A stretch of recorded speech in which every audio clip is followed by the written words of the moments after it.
Saya bertanya kepada pegawai muzium itu, apakah beza anatomi manusia dengan duyung? Adakah mungkin tulang yang ada di situ sebenarnya tulang manusia, bukan tulang duyung? Tulang ikan duyung, Tulang ikan duyung. Jadi ikan duyung memang benar-benar ada di zaman dulu. Bahkan ada di Pulau Sumeneb, orang Sumeneb. Itu kalau nggak salah orang Kangian, itu penyelam yang sudah tidak bisa mendengar karena mungkin menyelam terlalu dalam. Itu sering menemukan ikan duyung itu memang ada. Dan konon di tahun 1990 berapa beliau itu menemukan memang di bawah, pernah menangkap ikan duyung yang tua. Kalau ikan duyung yang muda itu tidak bisa dikejar karena renangnya cepat, lincah. Tapi yang sepuh, yang tua itu pelan-pelan. Tapi adanya di dasar laut memang, di perairan dalam. Saya bertanya kepada pegawai muzium itu, apakah beza anatomi manusia dengan duyung? Adakah mungkin tulang yang ada di situ sebenarnya tulang manusia, bukan tulang duyung? Dan ini jawaban beliau. Lengannya lebih pendek. Jadi memang ikan duyung tidak punya kaki tapi ekor, cuman punya tangan. Tangannya itu lebih pendek dibandingkan manusia. Oh, itu yang terlihat itu kan pendek kan? Makanya tangan lengannya ini lebih pendek, tangannya jarinya juga ada. Tapi dulu tuh satu body. Satu body. Oh, dengan tengkorakan. Tengkoraknya ada dulu. Sekarang kita lihat bagaimana perbahasan para ulama terdahulu. Antaranya adalah satu perbahasan daripada kurun ke-14 lagi, iaitu daripada kitab Hayatul Hayawan Al-Kubra yang dikarang oleh Syekh Kamaluddin Ad-Damiri. Itu antara kitab mengenai haiwan, kumpulan kompilasi haiwan-haiwan. Bukan sekarang kita panggil ensiklopedia mengenai zoologis ataupun haiwan-haiwan. Beliau ada menyatakan bahawa mengenai wujudnya, maknanya dipanggil apa yang sebagai insanul ma', iaitu syibhul insan.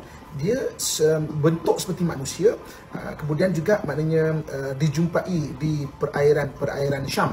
Kalau kita tengok negeri Syam sekarang yang bersepadan dengan laut adalah laut Mediterranean ataupun Baharul Awsat.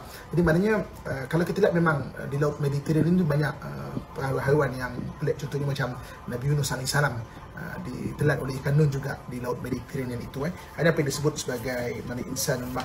Dalam jilid yang lain juga, iaitu Syekh Kamaluddin menyatakan bahawa ada juga yang disebut sebagai Abu Mazinah. Ini ditemui oleh orang-orang di bahagian Mesir, iaitu di bahagian Iskandariah. Di Iskandariah mereka bertemu dengan satu maknanya makhluk ikan yang menyerupai suratul Bani Adam bijulud, maknanya dengan kulit seperti Bani Adam. Lahum bukaun, maknanya dia menangis apabila waqa'at fi aidin nas, maknanya ditangkap manusia, orang di sana kemudian melepaskan ikan itu. Jadi maknanya perbahasan mengenai kewujudan ikan duyung ini. Begitu juga dalam yang lain ada disebut sebagai Banatul Ma'. Banatul Ma' ni macam mana ditemui di Bahrul Rum, iaitu di Lautan Rum juga. Kita lihat Laut Mediterranean, macam mana mereka tu zawatil furuj, ada farash bagi yang perempuan, kemudian ada wathada dan ada buah dada, dan wa kalamu la yakadu yafhamun, maknanya perkataan-perkataan mereka tu tidak maknanya difahami, dan ada bahasa dia. Dan kemudian mereka juga adalah waqahqahun. Waqahqahun ni mana ketawa sampai terbak-bak, kak begitu. Ini yang menariknya perbahasan-perbahasan daripada ulama-ulama terdahulu.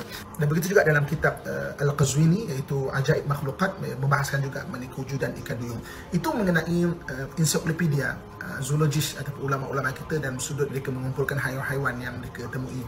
Kalau kita lihat perbahasan ulama-ulama fiqh pula, antaranya dalam kitab Al-Bujairimi menyebut bagaimana hukum mengahwini ikan duyung itu tidak boleh, maknanya lam yata'ha, maknanya tidak boleh muatinya atau berkahwin dengan dia kerana dia adalah satu makhluk yang lain. Dan dalam Quran Allah SWT menyebut bahawa wa min ayatihi an khalaqalakum min anfusikum azwaja, dan di antara tanda-tanda kebesaran kami menciptakan kamu dan pasangan kamu itu daripada diri kamu sendiri. Jadi maknanya daripada dibahaskan dalam kitab Asy-Syafi'i